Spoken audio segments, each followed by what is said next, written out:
Hello guys, welcome back. Thank you for being with me once again. And today I was going to talk to you about a whole different subject. I was going to talk to you about gear upgrades, but then this new patch hit and it's just too big to not talk about it. And it's not something that I have ever done, but I'm going to try my hand at it because I have most of the heroes that they have patched, or should I say nerfed, and I think this will be significant from my point of view, from the point of view of a free-to-play player, and well, generally it's going to be relevant because it's going to affect how you are going to, you as a player, meaning we, are having to deal with the end game and even the mid game. Let's just go ahead and let's just go through the patch notes. I'm not going through the patch notes, the game updates and whatnot, because those are tweaks here and there, but what I'm going to go into is the hero balances. And just before I get into it, I just want to say it's normal that they do this kind of updates, that they do these kind of fixes and rebalances, and they're going in the history of the game. There's going to be a lot of nerfing and buffing, and sometimes over nerfing and over buffing, and it's just the way it is. It's like that on every game. It's like this on RPGs, it's like this on shooters, it's like this on just about everything. When something just becomes too dominant or overpowered, and it's going to be normal for them to just do stuff to try and rebalance the game, and sometimes they just overcorrect, and I think maybe they have done it on this instance. So let's just go into the heroes that they have rebalanced. I have some of them, or most of them, so let's go into Evera.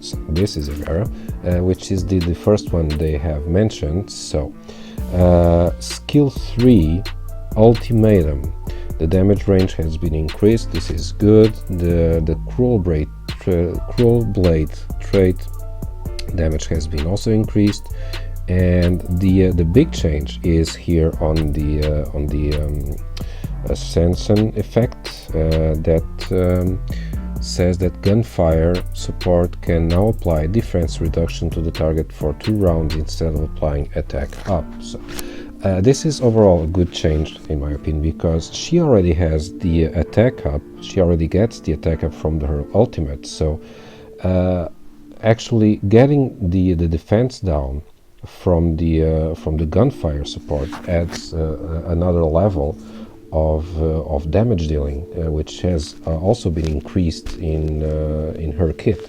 So this is one of the examples where she has been buffed.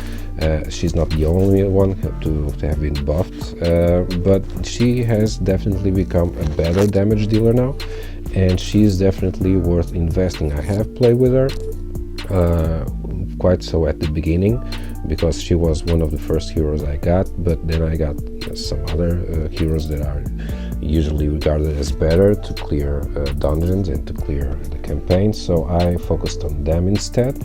But the buffs that she got here make her a prime candidate for upgrading and getting to 6-star. Moving on, another hero that got a huge change was Desmond. I'm just going to read the patch notes. So skill 3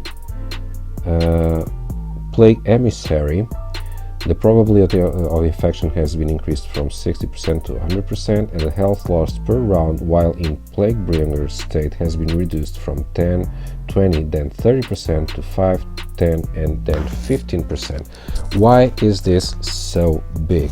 I've seen another video talking about this change and how they really couldn't get what was being changed, but it's actually a huge change, because you see, when Desmond does his ultimate, he becomes in this state plague emissary, and he spreads the plague, but he also becomes plagued. So on the first turn, after being in this state, he will spread the plague, but he would take 10% health loss, and then on the second turn he would take 20% health loss, and from the third turn onwards he would take 30% health loss, and that's huge. So on a 10k HP, he would take like 3,000 each turn just from being on that state. Now what happens is he's going to be able to do so and lose a lot less health, only 15%, which is quite a chunk, but it's much more doable, it's much more sustainable. And actually, the first thing it came into mind when I saw this change was getting him into revival gear and just have some of that health loss just be recovered by the revival kit, and the other health that he loses here, he can easly get back from support units such as Mythasia or other units that do some healing. So I think that this change was very important to make Desmond really a much more reliable character, a much more reliable source of damage to bosses and mid-game and end-game dungeons.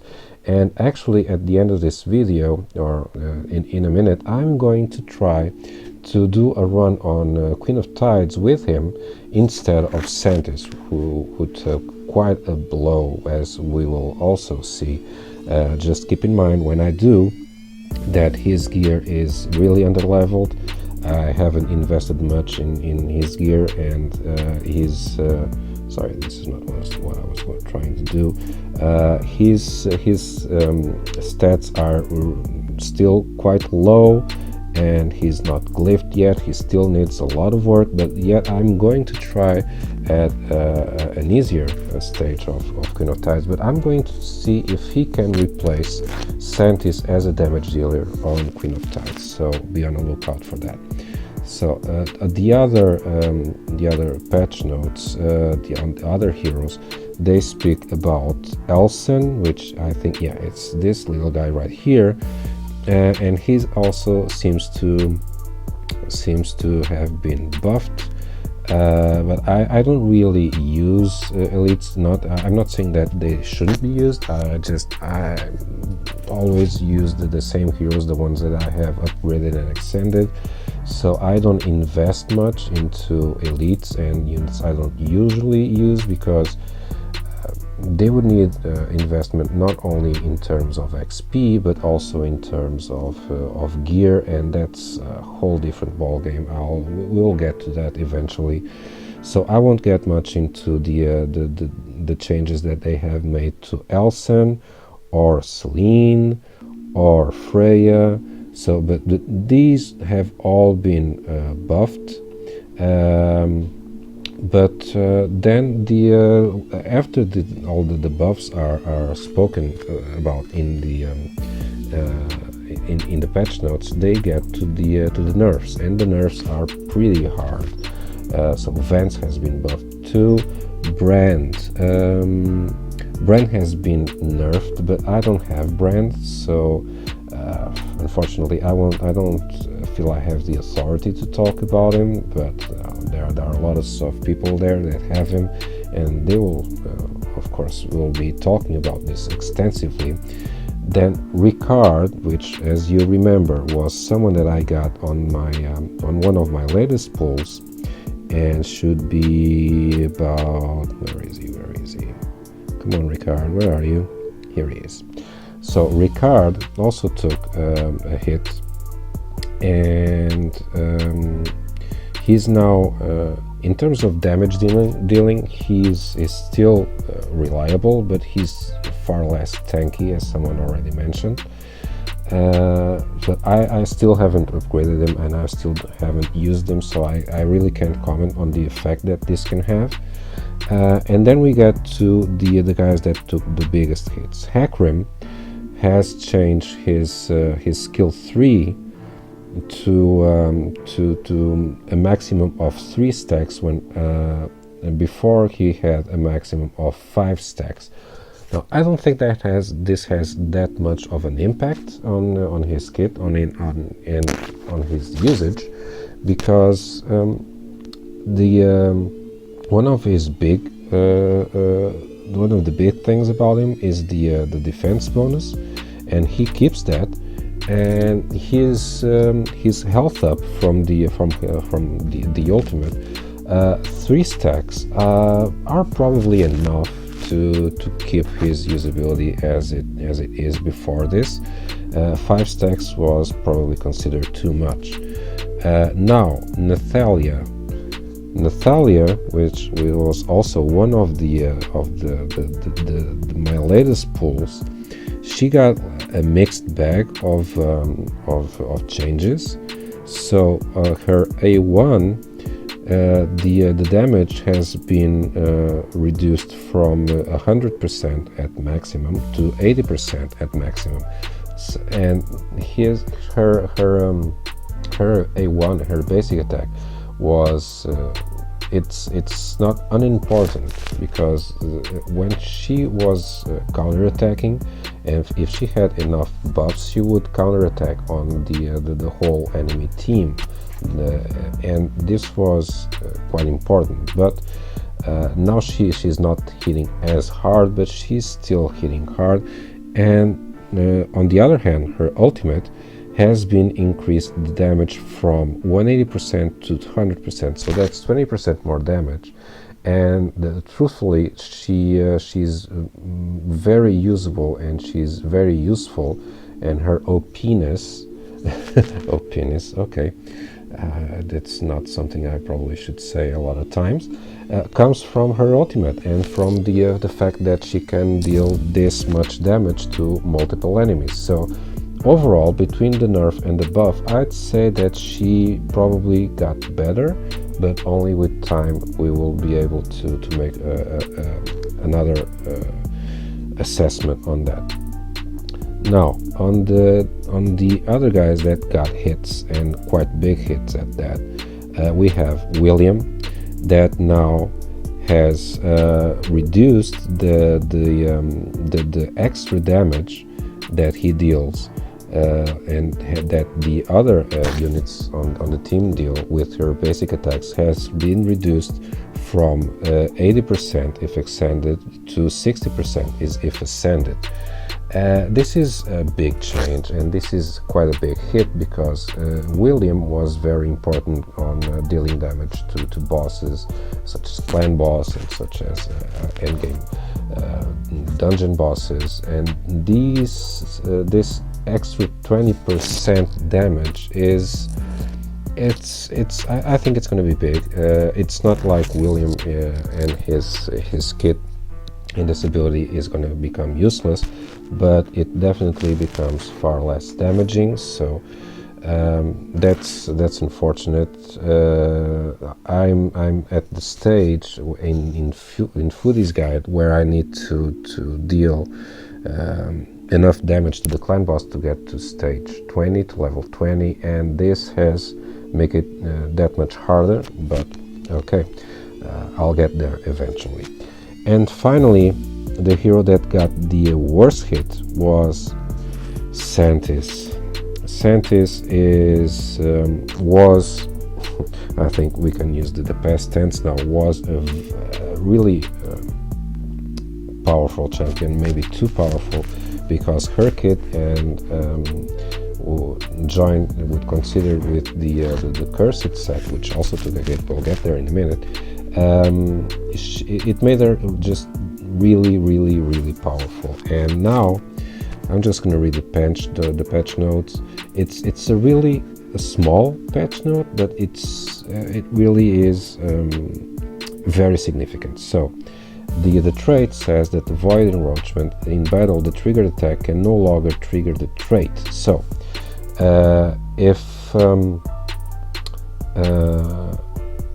so let me just read again. The triggered attack effect can no longer trigger the trait. So this means this was a champion that was pretty much always dressed in cursed gear, and the cursed set, as you know, gives a bonus chance of inflicting another hit with the basic attack. This means with Santis that she would be able to hit with her basic attack, apply a poison effect, 2 poisons if this void enroachment procced, or if she was ascended, which would mean that it would always proc, and then with a second hit she would apply 2 more poisons. So with each basic attack she would be applying 4 poisons to the enemy, to the bosses, and that made her really powerful. With this change, now she can only apply at most 3 poison effects, and that doesn't sound as much, but it really is, because if you take this in consideration with her ultimate, that means that she can also not extend the debuff, the poison debuff, for another turn. So this poison effect is something that it has to be considered in long battles. So losing 1 tick of poison in 1 turn, and then 2 ticks of poison on 2 turns, and 3 turns, and 4 turns on the long battle, it's a lot of poisons that are not going to be applied. And that's just made worse to the change that has been made to the accursed set, that before it was a 50% chance to launch a bonus attack, and now it's only a 35% chance. And that means it's going to proc that bonus hit, it's going to proc far fewer times. So it's no longer a really reliable source of damage. So it really took a big hit. Santis and Cursed and the Cursed set and Poison overall, it took a huge hit. And I kind of get it, because Poison was being used everywhere. It was seen as overpowered just about everywhere, and this kind of rebalance is needed to shake things up, to make people just try different combinations, to try different teams and different ways of winning battles. But the downside to this, of course, is people have invested in these heroes, in these sets, in these upgrades, and they're not going to take it. They're not going to have it back. So, of course, if I knew this before upgrading Silence, I would probably not invest this much into this gear, into this character. But on the other hand, I know these things are going to happen, and there's really no point in just being too upset about it. It happened here. If we figure out some other mechanic that is overpowered, and that it breaks the game, and it breaks the balance of the game, and it makes it that practically only that mechanic is being used and is being just too dominant, then these changes, they're always going to happen. So we just have to roll with it, and we're going to have to just adapt. What more? Okay, so poison mechanism, the mechanism adjusted from settlement at the beginning of the round to the settlement of the end of the round. This is just another hit to the poison, which now is being applied at the end of the round, and that what this means is bosses will be able to just do their turn.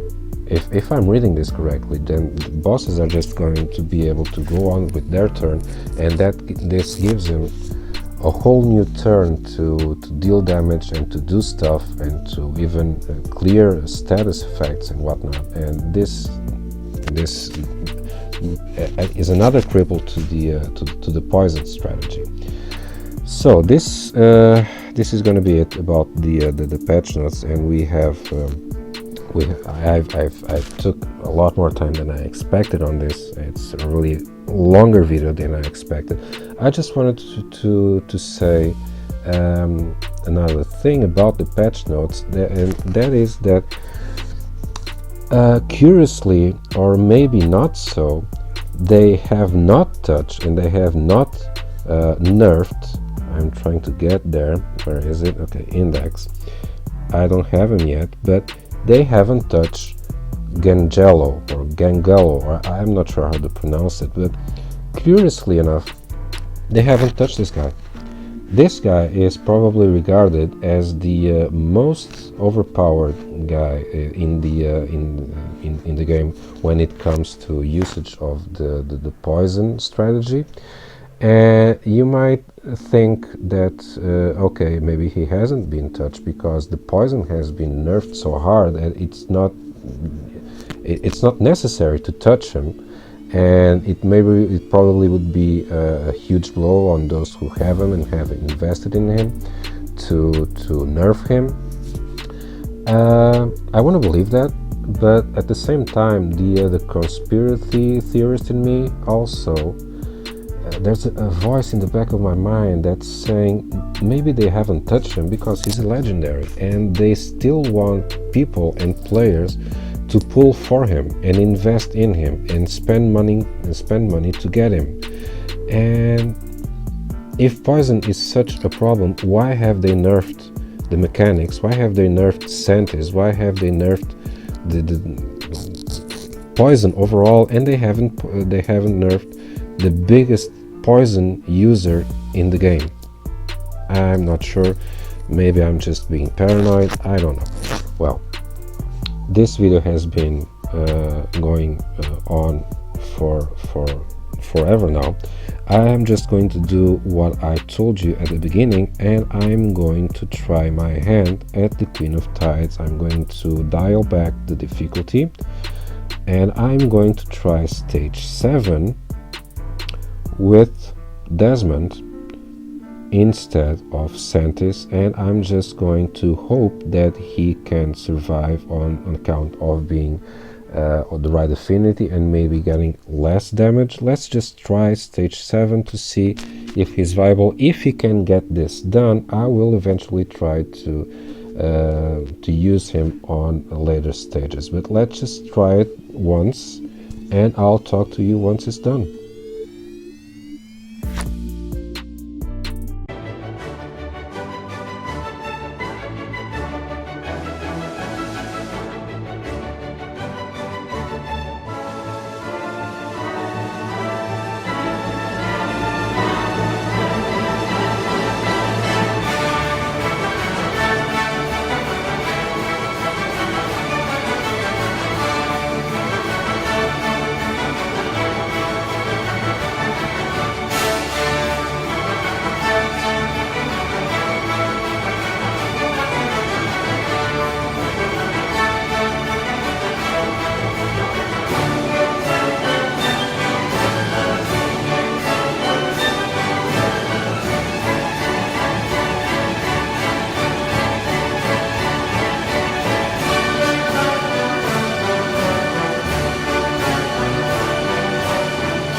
So that didn't go as bad as I thought. It didn't go as good as I thought either, because obviously plague is not the same as poison, and the damage that plague does is far less than poison. But still, it can be something to be explored, and I am going to try and clear later stages of Queen of Tides with Desmond instead of Santis. I'm also going to try Santis as well to see if she's no longer viable at all. As you see, I have been able to clear stage 9, and I was being able to clear stage 9 reliably with Santis, but I doubted that I can now with her changes. But anyway, something to explore on the coming days. So this has been a really long video, and I hope that you've been with me to the end. As it's been usual, I am going to do a pull because I have enough diamonds. I always like to keep a healthy stash of diamonds, but I have enough diamonds to just buy 6 more shards, and I'm going to try my hand at it, see what I can get. Guys, give me strength. Let's hope for yellows.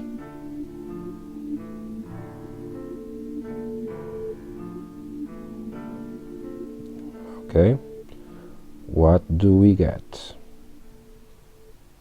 Virgil, I think I already had him. Yeah, and that's it.